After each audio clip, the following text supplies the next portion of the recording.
प्यारे बच्चों, मैं डॉक्टर द्विजेंद्र वल्लभ शर्मा भवतां भवती नाम च स्वागतम व्याहरामि। आप सबका स्वागत करता हूँ। 10वीं कक्षा संयमसी पुस्तक संस्कृत की पुस्तक उसके 10वें पाठ को आज हम पढ़ेंगे। चलिए पढ़ते हैं। अन्योक्त अन्योक्ति। अन्योक्ति कहते हैं अन्य के लिए कही गई उक्ति, यानी जो बात हम कहना चाहते हैं वो किसी और के लिए कहना चाहते हैं, लेकिन हम उसे दूसरे ढंग से कहना चाहते हैं। इशारा कहीं और होता है और कहते कहीं और हैं। चलिए पढ़ते हैं। अन्योक्ति अर्थात किसी की प्रशंसा अथवा निंदा अप्रत्यक्ष रूप से, बने सामने नहीं, अथवा किसी बहाने से करना। किसी की निंदा करना, किसी की प्रशंसा करना, लेकिन सामने न करना, कुछ और कह के करना। जब किसी प्रतीक या माध्यम से, किसी तरीके से किसी के गुण की प्रशंसा की जाती है या दोष की निंदा की जाती है, तब वह पाठकों के लिए अधिक ग्राह्य होती है, मैंने उसको ढंग से पकड़ पाते हैं। प्रस्तुत पाठ में ऐसी 7 अन्योक्तियों का संकलन है जिनमें राजहंस, कोकिल यानी कोयल, मेघ यानी बादल, मालाकार यानी माली, सरोवर यानी तालाब और चातक के माध्यम से मानव को, मनुष्य को उसकी सद्वृत्तियों, उसके अच्छे व्यवहारों, उसके अच्छे चाल चलन आदि एवं सत्कर्मों, उसके अच्छे कर्मों के प्रति प्रवृत्त होने का, लगे होने का या उस तरफ जाने का संदेश दिया गया है। आइए पढ़ते हैं। एकेन राजहंसेन या शोभा सरसो भवेत् न सा बकसहस्रेण परितस्तीरवासिना। एकेन राजहंसेन या शोभा सरसो भवेत्। एक राजहंस से या शोभा, जो शोभा सरसो भवेत्, तालाब की होती है। एकेन राजहंसेन, एक राजहंस से।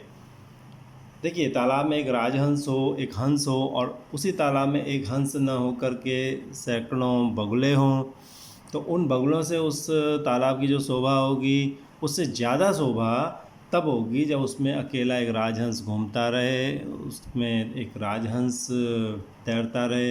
इसी प्रकार समाज में अगर एक बुद्धिमान आदमी है, एक अच्छा आदमी है, उससे उस समाज की शोभा बहुत ज़्यादा होती है, बजाय उसके कि ऐसे सैकड़ों कम पढ़े लिखे, कम पढ़े लिखे में कोई बुराई नहीं होती, लेकिन कम समझदार, उटपटांग हरकत करने वाले लोग अगर होते हैं तो उनसे समाज की शोभा नहीं होती, बल्कि एक अच्छे व्यक्ति से समाज की शोभा होती है। तो उसी बात को यहाँ पर कह रहे हैं। एकेन राजहंसेन, एक राजहंस से, सरसा मने तालाब की, या शोभा जो सुंदरता, भवेत मने होनी चाहिए, लेकिन यहाँ हम अर्थ ले सकते हैं होती है। भवेत मने होनी चाहिए होता है, लेकिन हम यहाँ होती है ले सकते हैं इसका भावार्थ।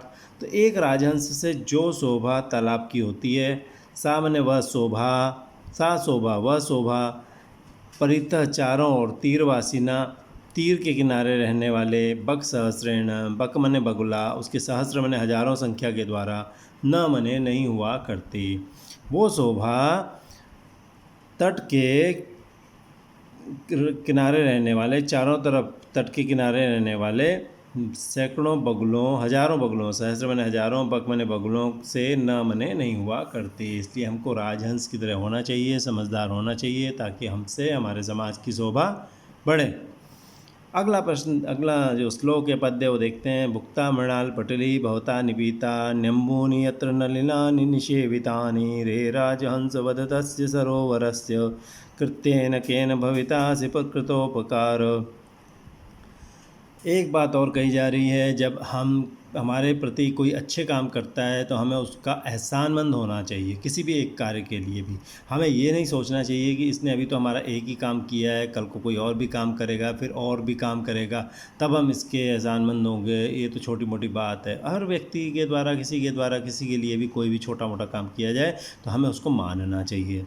उसी बात को दूसरे ढंग से बताया जा रहा है कि अरे राजहंस, तूने इस तालाब में कमल नाल भी खा ली, इसका पानी भी पी लिया, बहुत से कमलिनियाँ तमाम तरह की खा ली हैं। अब बता तू और इस तालाब से क्या खाएगा जिससे तू इस तालाब का एहसान मानेगा। ये बात समझाने की कोशिश की जा रही है। लेकिन समझाना क्या चाह रहे हैं? हमको समझाना चाह रहे हैं कि हमको किसी के द्वारा किए गए अच्छे कार्यों का एहसानमंद होना चाहिए। चलिए पढ़ते हैं। रे राजहंस, अरे राजहंस, भवता तुम्हारे द्वारा, मृणाल पटली, कमल नाल, भुक्ता मने खा ली गई है। कमल नाल जानते हैं, कमल उगता है तालाब में और उसके नीचे एक डंडी होती है जिस पर वो कमल खड़ा होता है।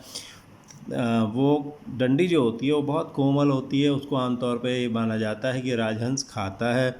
तो वो कह रहे हैं कि आपने कमलनाल खा ली है, मृणाल पटली यानी कमलनाल, भुक्ता बने भोग कर लिया उसका।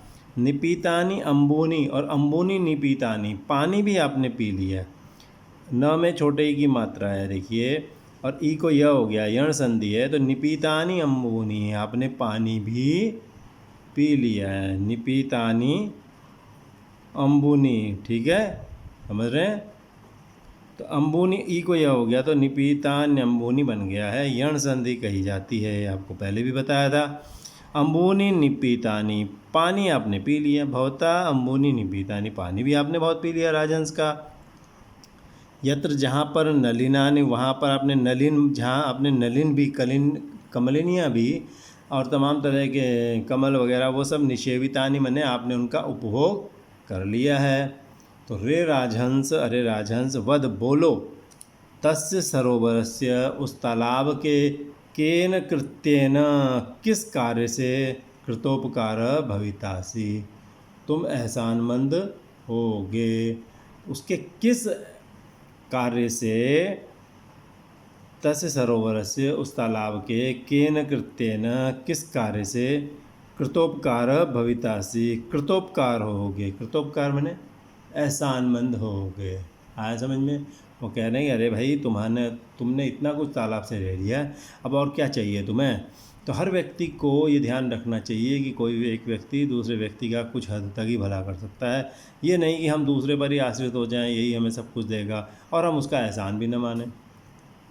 चलिए तीसरा श्लोक पढ़ते हैं। तोयैरल्पैरपि करुणया भीम भानौ निदाघे, मालाकार विरचिर्भवता या तरोरस्य पुष्टि, सा किं शक्या जनयितुमिह प्रावृषेण्येन वारां, धाराधारानपि विकृता विसुतो वारिदेन। यहाँ पर बहुत अच्छे ढंग से ये समझाने की कोशिश की गई है कि कभी किसी को कोई ज़रूरत हो और वो हमारे पास आए, तो चूँकि उसकी वो उस समय ज़रूरत है तो हमें उसकी उस समय मदद कर देनी चाहिए। अगर हमने उसकी उस समय मदद नहीं की और हम उसको बाद में वो चीज़ भले ही देने लगें, तो वो बाद में उसके लिए वो चीज़ उपयोगी नहीं रहती। ठीक इस तरह से अगर बहुत गर्मी लगी हुई हो और पौधों को पानी चाहिए, हम तब तो पानी न दें, और जब बारिश का मौसम शुरू हो जाए, बहुत बारिश होने लगे, हम तब उसको पौधों को पानी देने लगे, तो उन पौधों को पानी देने का तब कोई मतलब नहीं होता, क्योंकि उन पौधों को पानी तब चाहिए था जब बहुत गर्मी लगी हुई थी। इस बात को समझा रहे हैं, पौधों के माध्यम से समझा रहे हैं हम सबको कि ज़रूरतमंद को जब जिस चीज़ की ज़रूरत हो, तब अगर हम उसकी मदद नहीं कर सकते और हम बाद में उसकी तब मदद करना चाह रहे हैं जब उसको उस चीज़ की ज़रूरत है भी नहीं, उसका काम ही निकल चुका है, तो उस मदद का कोई उपयोग नहीं होता। ये माली के हिसाब से समझा रहे हैं कि मालाकार, अरे माली, भीम भानव निदागे, निदागे माने गर्मी में, निदाघ गर्मी को कहते हैं, तो निदागे गर्मी में, भीम भानु, जब भीम माने भयंकर था, भानु माने सूर्य, सूर्य के भयंकर रहने पर, भयंकर सूर्य के रहने पर, जब भयंकर सूर्य की बहुत गर्मी थी, तो यही अल्पैरपि, यहाँ पे तीन शब्द हैं और तीनों में एक जैसी संधि है। तो यही अल्पही, ये देखिए, तो यही अल्पही अपि, इसको मैंने थोड़ा बड़े अक्षर कर दिए जूम करके ताकि आपको समझने में कोई दिक्कत ना रहे। तो यही अल्पही अपि, अल्पही मैंने थोड़े, तोये मैंने पानी से, अपि मैंने भी, तुमने थोड़े पानी से भी, विसर्ग को स को रू का र जो है इसमें मिल गया, और विसर्ग को स को रू र फिर से यहाँ पे मिल गया, तो यही अल्पही रपि बन गया है। इसको विसर्ग संधि ही कहते हैं, मैंने आपको पहले ही बताया था। कुछ लोग इसको ऋत्व संधि भी कह देते हैं क्योंकि र हो जाता है। तो निदाग में, बहुत गर्मी में, भयंकर सूर्य के होने पर, थोड़े पानी से भी, करुणया मने करुणा के कारण, दया के कारण, तुमने, भवता मने तुम्हारे द्वारा, अस्य तरो, इस पेड़ की, या पुष्टि जो पोषण, व्यरचि मने किया गया, तुमने, तुम्हारे द्वारा इस पेड़ का जो पोषण किया गया। तो ये देखो, तरोरस्य को भी देख लेते हैं एक बार से। तरोरस्य, ये भी विसर्ग संधि है, ये भी तरो अस्य था, ठीक है, तरो अस्य विसर्ग था, विसर्ग को स हुआ था, स को रू हुआ था, रू में र बच गया था, ठीक है, और वो र कहाँ चला गया, अ में जुड़ गया। तो ये भी विसर्ग संधि है। तो कह रहे हैं बहुत गर्मी के होने पर दया के कारण थोड़े पानी से भी, अरे माली तुमने जो उस पेड़ की पुष्टि की, उसका पोषण किया है, सा किम शक्या जनयितुमिह प्रावृषेण्येन वाराम। किम मने क्या, सा मने वह पोषण, वह पुष्टि, ई मने यहाँ जनयितुम शक्या हो सकती है, वो पुष्टि सा मने वह पुष्टि जो है, वह पोषण जो है, क्या ई मने यहाँ पर जनयितुम शक्या हो सकता है। विश्वता मने चारों तरफ, धारासारान, धारासारान मने मूसलाधार, भी विकिरता मने बिखेरते, मूसलाधार बारिश करते हुए, चारों तरफ मूसलाधार बारिश करते हुए, वारिदेन मने वारिद के द्वारा, बादल के द्वारा, वाराम मने पानी के, प्रावृषण्येन मने वर्षा से, पानी की बारिश से, यह मने यहाँ, किम मने क्या, सा मने वह पुष्टि जो है, जनयितुम शक्या वो पोषण किया जा सकता है क्या, नहीं किया जा सकता। अरे माली तूने गर्मी में जितना पानी दिया जब इनको ज़रूरत थी, कहीं ये पौधे सूख न जाते, अब भले ही चारों ओर मूसलाधार बारिश गिराने वाले वारिद के द्वारा, बादल के द्वारा पानी की धाराओं से, पानी की बारिश से क्या यहाँ पर सा पुष्टि, वो जो पोषण है, जनयितुम शक्या किम वो पैदा किया जा सकता है क्या, नहीं किया जा सकता, क्योंकि बादल तो बाद में आया है, लेकिन माली ने उनको तब पानी दिया था जब उनको पानी की ज़रूरत थी। तो हमें मदद, जब जिसको जहाँ जो मदद की ज़रूरत पड़ रही है वहाँ हमें उसकी मदद कर देनी चाहिए, क्योंकि समय निकल जाने पर उस मदद का कोई अर्थ नहीं रहा करता। आइए अब पढ़ते हैं चौथा श्लोक। आपेदिरेम्बरपथं परितः पतंगा भृंगा रसाल मुकुलानि समाश्रयन्ते संकोचमंचति सरस्त्वयि दीन दीनोपि मीनो नुहंत कतमाम गतिमभ्युपैतु। यहाँ पर बच्चों यह बताने की बात कही गई है, यह बताने की कोशिश की गई है कि हमको हमेशा विकल्प तैयार रखना चाहिए, हमको हमेशा किसी एक चीज़ पर आश्रित नहीं होना चाहिए। कभी ऐसा ना हो हमारी आजीविका, हम जिससे पैसा कमाते हैं या जिस पर आश्रित हैं, कभी वह कमज़ोर पड़ जाए तो हम किसी काम के न रहें। इस बात को इस ढंग से समझाया गया है कि सर्दियों के मौसम में जब तालाब धीरे धीरे तालाबों का पानी कम हो जाता है तो कई बार क्या होता है, पक्षी जो तालाबों में रहते हैं वो आकाश में उड़ जाते हैं, भंवरे जो वहाँ आसपास घूमते रहते हैं वो चूँकि वसंत का मौसम आने वाला होता है, आम की मंजरियों पर चले जाते हैं। अब चूँकि वो तालाब सूख रहा होता है तो बताओ मछली जो वहाँ पड़ी हुई है उसके पास तो कोई दूसरा चारा नहीं है, तो अगर तालाब सूख रहा है तो मछली का क्या होगा, क्योंकि उस मछली के बाद दूसरा रास्ता नहीं है। तो इस ढंग से हमको समझाने की कोशिश की जा रही है कि हमारे पास और विकल्प भी और रास्ते भी होने चाहिए। तो पतंगा पक्षी, पतंग मने पक्षी, परितः चारों ओर, अंबर पथम आकाश के पथ को, रास्ते को, आपेदिरे प्राप्त कर लेते हैं। पतंग जो होते हैं पक्षी चारों ओर अंबर पथ को प्राप्त कर लेते हैं। भृंगा मने भंवरे, रसाल मुकुलानी आम की जो मंजरियाँ बौर होती हैं, आम की जो बौर देखिए ना, आम लगने से पहले जो बौर आती हैं, तो भंवरे आम की बौर का आश्रय ले लेते हैं, समाश्रयन थे उसका आश्रय लेते हैं, उसकी शरण में चले जाते हैं। सरह हे तालाब, ये विसर्ग को स हो गया, सरह हे तालाब, त्वयि मने तुम्हारे, संकोचम आदम इधर और इधर, संकोचम मने सिकुड़ने को, अंचति प्राप्त करने पर, यानी सिकुड़न प्राप्त करने पर, हे तालाब तुम्हारे सिकुड़ने पर, सिकुड़ना प्राप्त करने पर मैंने सिकुड़ने पर, दीन दीनों, दीन में भी दीन जो मीन है, बहुत गरीब बेचारी जो मीन है, जिसका कोई बेचारी जो दीन, दीन मैंने दीनों में भी दीन यानी बहुत बेचारी जो मीन मैंने मछली है। नु मैंने मेरा सवाल है, हंत हाय, कतमाम मने किस, गति मने दुर्दशा को, अभ्युपैति गति मने स्थिति को, अभ्युपैतु मने वो प्राप्त करेगी, अब उसका क्या होगा। तो हे सर, हे तालाब, चारों ओर पक्षी आकाश मार्ग अपना लेते हैं, भंवरे आम की मंजरियाँ अपना लेते हैं, उनका आश्रय ले लेते हैं। संकोच मंचति सर, हे तालाब तेरे संकोच सिकुड़ जाने पर, संकोच को प्राप्त होने पर, दीन दीन बेचारी जो मछली है, नू मने सवाल है कि हंत हाय कतमाम गतिम, किस गति को, किस दशा को, अभ्युपैति मैंने अभ्युपैतु मैंने प्राप्त होगी, कैसे क्या होगा उसका। इसलिए हम सबको और भी मार्ग अपना के रखने चाहिए। एक एव खगो मानी वने वसति चातक, पिपासितो वा म्रियते याचते वा पुरंदरम। कई बार हम लोगों की ऐसी आदत हो जाती है, तो हम ऐसी जिद करते हैं कि भाई हमको तो यही चाहिए, हमको तो यही चाहिए, हम दूसरी चीज़ से समझौता नहीं करते। लेकिन जीवन में हमको समझौतावादी बनना पड़ता है। अगर हम अड़ जाएंगे तो क्या होता है, अड़ने से क्या होता है, हमारा अपना नुकसान होता है। जैसे यहाँ पर इस पक्षी के माध्यम से दिखाया गया है कि ये पक्षी जिद करता है कि भाई वो तो इंद्र जब वर्षा करेगा वही वाला पानी पिएगा, वरना वो मर जाएगा, वो बारिश का पानी पिएगा। अब ऐसे में वो तालाब का पानी नहीं पिए, नदी का पानी नहीं पिएगा, इस जिद में रहेगा तो मर जाएगा। तो वो नदी तालाब वगैरह का पानी नहीं पीना चाहता। इंद्र जब वर्षा करेंगे, ऊपर से बारिश होगी, वही पानी पिएगा। ऐसी हालत में अगर हम ऐसा अभिमान रखेंगे, स्वाभिमानी इतने बन जाएंगे, तो हमारी स्थिति ठीक नहीं है। हमें ऐसा नहीं होना चाहिए। एक एव, एक ही खग मने पक्षी होता है, मानी मने घमंडी, और वो है वने वसति, वन में रहता है। कौन होता है? वो चातक पक्षी होता है। चातक पक्षी, एक एव चातक खग, एक ही चातक खग पक्षी, मानी मने घमंडी होता है, वो वने वसति, वन में रहता है। वाह मने या तो पिपासिता म्रियते, प्यासा मर जाता है। वाह मने अथवा पुरंदर मने इंद्र को याचते मने पुकारता रहता है, इंद्र से प्रार्थना करता रहता है कि इंद्र वर्षा कर दो, वरना मैं तो मर जाऊंगा।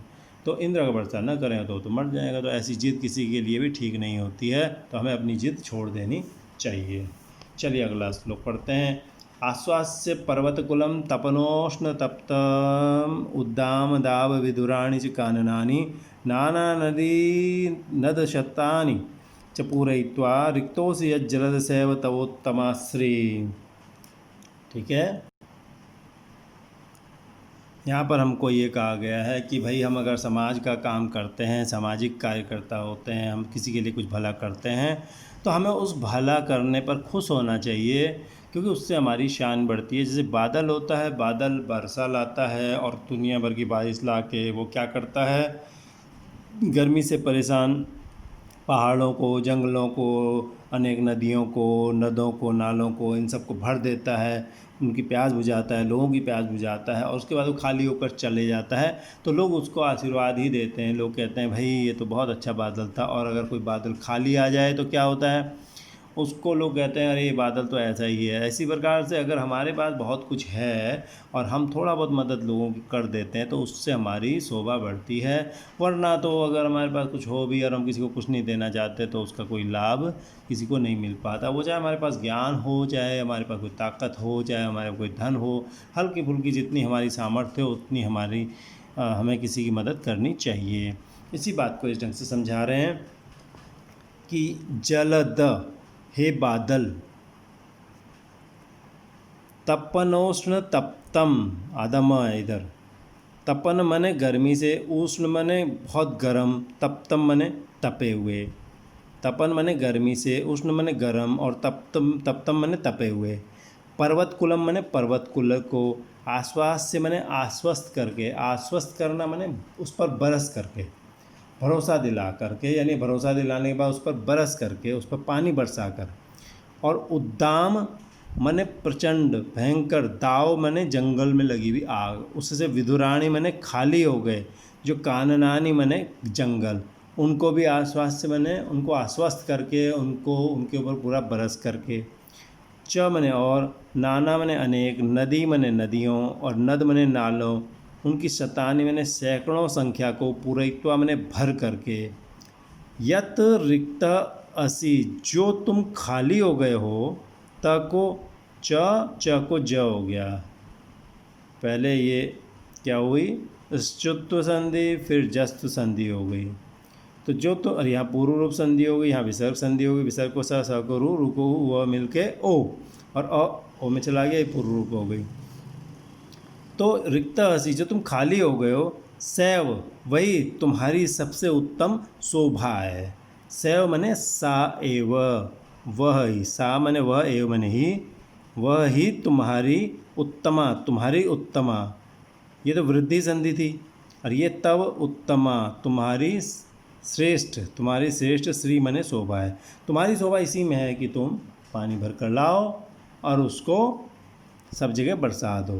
तो पर्वतों के कुल को, गर्मी से तपे हुए पर्वत के कुलों को आश्वस्त करके उन पर बरस कर, प्रचंड जंगल की आग से खाली हो गए जंगलों को भी आश्वस्त करके उन पर बरस कर, अनेक नदियों और नालों की सैकड़ों संख्याओं को भर करके, नदी नालों को भर करके, यत मने जो, हे बादल जो तुम खाली हुए हो, सैव मने वही तुम्हारी उत्तम शोभा है। तुम्हारी शोभा यही है कि तुम आओ और बादल और बरस करके खुद को खाली करके चले जाओ। ठीक है, चलिए अब अगला पढ़ते हैं, ये आखिरी है। रे रे चातक सावधान मनसा मित्रक्षणं श्रूयताम् अम्बोधा बहो हि सन्ति गगनेन सर्वे विनयतादृशा केचिद् वृष्टिभिरार्द्रयन्ति वसुधां गर्जन्ति केचिद् वृथा यं यं पश्यसि तस्य तस्य पुरतो मा ब्रूहि दीनं वच। बहुत अच्छा श्लोक है। देखिए, हमारे सामने बहुत सारी समस्याएं होती हैं, लेकिन कई बार हमारी स्थिति ये होती है कि हम किसी के भी आगे अपनी समस्या गाने लगते हैं और उससे होता क्या है कि लोग हमारा मजाक उड़ाते हैं। हमें पहले ये देख लेना चाहिए कि सामने वाला हमारी उस समस्या को सुलझा सकता है नहीं है। अगर सामने वाले के पास सुलझाने की सामर्थ्य नहीं है तो हमें उसके पास अपनी समस्या गाने का कोई फ़ायदा नहीं है, क्योंकि उससे तो वो हमारा मजाक ही उड़ाएगा। इसलिए हर एक के सामने हाथ नहीं फैलाना चाहिए। जो समर्थ हों, जो कुछ कर सकते हों, उन्हीं को अपनी बात बतानी चाहिए, वरना इससे अपना ही अपमान होता है। इस बात को चातक के माध्यम से बहुत अच्छे ढंग से समझा रहे हैं कि देखिए क्या कह रहे हैं। रे रे चातक, अरे अरे चातक पक्षी, सावधान मनसा मित्र, अरे मित्र सावधान मनसा, सावधान मन से, क्षणम थोड़ी देर, श्रूयताम सुन लो। हे मित्र सावधान मन से थोड़ी देर श्रूयताम सुन लो। अम्भोदा, अम्भोद मने बादल, अम्भोदा मने बादल, बहवो ही निश्चित तौर पे, बहवः संति गगने, गगने बहवः संति आकाश में बहुत हैं, गगने बहवः अम्भोदा संति आकाश में बहुत से अम्भोद हैं, बादल हैं। सर्वे भी न तादृशा, सर्वे अपि सारे भी, न मने नहीं है, तादृशा मने ऐसे, सारे ही ऐसे नहीं हैं। केचिद वृष्टि भी राड्रयन्ति वसुधाम, केचिद बने उनमें कुछ तो ऐसे हैं, वृष्टि भी बने बारिश से, आर्द्रयन्ति मने गीला कर देते हैं, वसुधाम मने धरती को, कुछ के पास तो पानी होता है वो धरती को गीला कर देते हैं। वृष्टि मने बारिश, बारिश से वो आर्द्र कर देते हैं, मैंने गीला कर देते हैं धरती को। और केचित मैंने कुछ ऐसे होते हैं वृथा गर्जन्ति, बेकार में ही गरजते रहते हैं। केचित मैंने कुछ वृथा गर्जन्ति, बेकार गरजते हैं। इसलिए यम यम पश्यसी, जिस जिस को देखते हो, तस्य तस्य उस उसके पुरता मैंने सामने, माँ ब्रूही मत बोलो, दीनम वच दीन वाणी, दीन वाणी गरीब, अपनी गरीब वाणी कि मेरे पास कुछ नहीं है, मुझे दे दो, ये दे दो, हर एक के पास मत बोलो। तो अरे चातक तुम ऐसा मत करो कि हर एक के सामने हाथ फैलाओ। ये हमको समझाया जा रहा है कि अरे हर एक के सामने हाथ नहीं फैलाना चाहिए। तो इसको एक बार फिर से पढ़ लेते हैं। अरे रे रे चातक, अरे चातक सावधान मन से मित्र, क्षण भर सुन लो। बहुत से अम्बोध निश्चित तौर पे आकाश में हैं, सर्वे भी सारे ही, न एतादृशा ऐसे नहीं हैं। केचित कुछ तो वृष्टि भी, वृष्टि से, वसुधाम आर्द्रयन्ति, विसर्ग को देखो स को र हो गया है, रू होकर के, कुछ तो वृष्टि से वसुधा को गीला कर देते हैं। केचित कुछ वृथा बेकार में गर्जन्ति गरजते रहते हैं। यम यम पश्यसी, जिस जिसको देखो, तस्य तस्य पुरतः उस उसके सामने, माँ ब्रूही मत बोलो, दीनम वच दीन वाणी गरीब वाणी, अपने वैसी बातें मत बोलो। तो कुछ समाज में ऐसे लोग होते हैं, जी हम करा देंगे आपका काम, जी हम करा देंगे, जी ये करो सो करो, जी हम कराते हैं, और कराते कराते कुछ नहीं हो, आपका भेद भी ले लेते हैं, बाद में 4 लोगों के पास जाकर के आपका मजाक भी उड़ाते हैं। तो इस तरह से ये पाठ पूरा होता है। मुझे उम्मीद है आपको ये पाठ पसंद आया होगा, और अगर आपको इसमें कुछ कमी लगी है तो आप ज़रूर उसको नीचे कमेंट्स में लिखना ना भूलें। अगले इसी पाठ की ख सेक्शन में मिलेंगे, जिसमें आपको प्रश्नोत्तर कराएंगे। तब तक के लिए धन्यवाद, विदा लेते हैं।